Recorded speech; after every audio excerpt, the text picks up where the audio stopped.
عالمی ادارے food and agriculture organization نے پاکستان کو بھوک کے ہاٹ سپاٹ کی فہرست سے نکال دیا ہے۔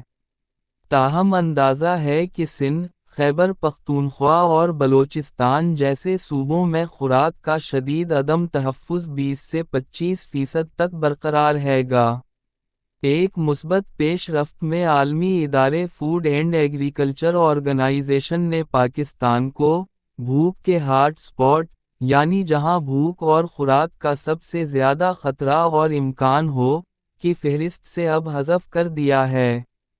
تاہم اقوام متحدہ کے ادارے کا اندازہ ہے کہ سندھ، خیبر پختونخوا اور بلوچستان جیسے صوبوں میں اب بھی خوراک سے متعلق شدید عدم تحفظ 20 سے 25% تک برقرار ہے گا۔ نئے قرض کے لیے IMF کی تمام شرائط پوری ہیں۔ پاکستان رپورٹ کے مطابق سن 2023 کی مردم شماری کے مطابق پاکستان بھر میں تقریباً 35% سے زائد بچے مکمل طور پر اسکولوں سے باہر رہے۔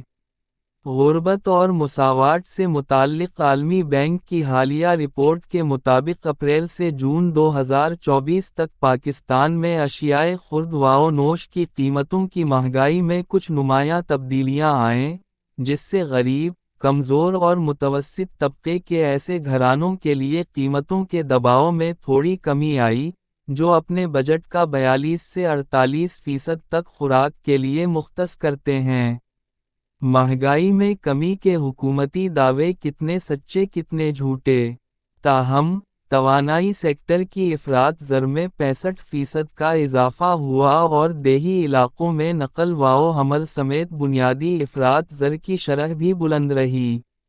رپورٹ کے مطابق بالواسطہ ٹیکسوں میں مزید اضافے کے سبب عام اشیاء اور خدمات کی قیمتوں میں صارفین کو مزید خرچ کرنا پڑ رہا ہے۔ تازہ رپورٹ کے مطابق ان وجوہات کے سبب مذکورہ بالا زمروں میں آنے والے خاندان بری طرح متاثر ہوئے ہیں، جو اپنے بجٹ کا 23 سے 28% توانائی، رہائش اور نقل و حمل کی خدمات پر خرچ کرنے پر مجبور ہوتے ہیں۔ سوشل میڈیا نے پاکستانی لوک گلوکاروں کی زندگیاں کیسے بدلیں؟ اس رپورٹ میں کہا گیا ہے کہ سن 2023 میں پرائمری سے مڈل اور مڈل سے سیکنڈری اسکولوں کی جانب طلباء کی منتقلی کی شرح میں بھی 0.2% کا اضافہ ہوا ہے۔ تاہم سن 2023 کی مردم شماری کے مطابق پاکستان بھر میں 35% سے زائد بچے مکمل طور پر اسکولوں سے باہر رہے۔ اس رپورٹ میں فضائی آلودگی پر خاص طور پر بات کی گئی ہے، جس کے مطابق شدید قسم کی فضائی آلودگی 70% سے زیادہ آبادی کو متاثر کر رہی ہے، جو صحت عامہ کے لیے بھی ایک اہم مسئلہ بن چکی ہے۔ واضح رہے کہ صوبہ پنجاب میں سموگ اور ہوا کے خراب معیار کی وجہ سے تقریباً 14 دن تک اسکولوں کو بند رکھنا پڑا تھا۔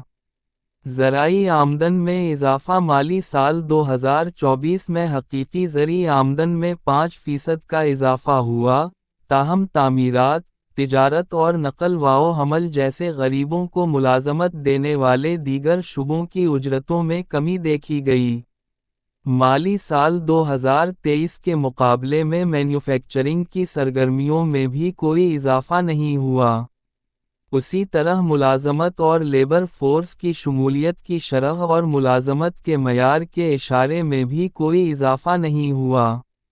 چائلڈ لیبر کے خلاف عالمی دن اور پاکستان میں بچوں سے لی جانے والی مشقت کی صورتحال مالی سال 2024 میں حکومت کے بیرونی ترسیلات زر میں 10% کا اضافہ ہوا، لیکن ایسے غریب ترین گھرانوں میں سے صرف 3.2% کو ہی یہ موصول ہوا۔ گزشتہ برس بے نظیر انکم سپورٹ پروگرام سے متعلق سماجی فلاح و بہبود کی منتقلی کے اخراجات کے تحت فوائد کی سطح میں 50% کا اضافہ ہوا۔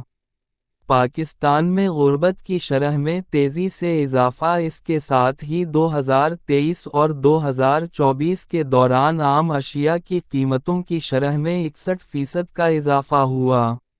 نئی حکومت اور معاشی چیلنجز۔ 130 ارب ڈالر سے زیادہ کا قرضہ کیسے اترے گا؟ رپورٹ کے اندازے بتاتے ہیں کہ شہری غربت کے مقابلے میں دیہی علاقوں کی غربت 2.5 گنا زیادہ ہے، جبکہ قومی سطح پر غربت کی شرح اسلام آباد کی 3.9% سے قصدار میں 71.5% تک ہے۔